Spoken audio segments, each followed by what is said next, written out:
In this particular sheet, I'd like to summarise what's going on in other sheets. For example, in B4, I'd like to sum the January figures for the 3 regions.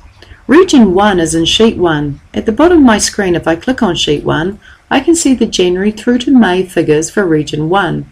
And in the Sheet 2, I can see Region 2's January to May figures. And in Sheet 3, I can see January to May for Region 3. What I'd like to do in the summary sheet is to sum the January figure across all 3 regions. So in B4, I'm going to press the Auto Sum shortcut key, Alt equals.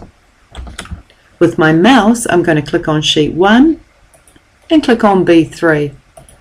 Then I'm going to press comma to hold that value. Now I'll go to Sheet 2 and click on its B3 and comma to hold it. And finally, Sheet 3 and its January figure in B3. My formula is the sum of Sheet 1's B3 and Sheet 2's B3 and Sheet 3's B3. So I'll press Enter. And that's the total for January across the 3 regions. If I then place my mouse in the bottom right corner of B4, I can double click and it'll work out the totals for the other months. In the cell C4, I'd like to average across the 3 regions. So I'm going to type equals AV and I'm going to double click average.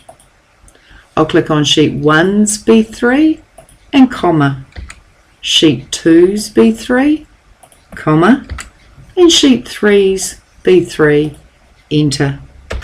And that is the average across those 3 regions. The average of Sheet 1's B3, comma, Sheet 2's B3, comma, and Sheet 3's B3. And I'll double click the thin cross to work out the average for the other months. In D4, I'm going to type equals MA and double click max.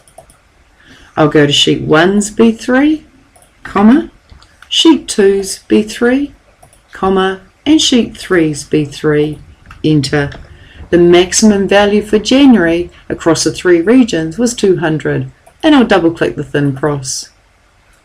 In E4, I'm going to put equals MI, double click min, and again Sheet 1's B3, comma, Sheet 2's B3, comma, and Sheet 3's B3, Enter. And I'll double click the thin cross to fill the minimum down.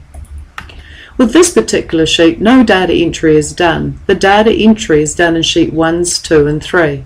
If the values in Sheet 1, 2 or 3 should change, these will automatically update. And even if the name of the sheet gets renamed, these formulas will automatically update and account for the new name of the sheet.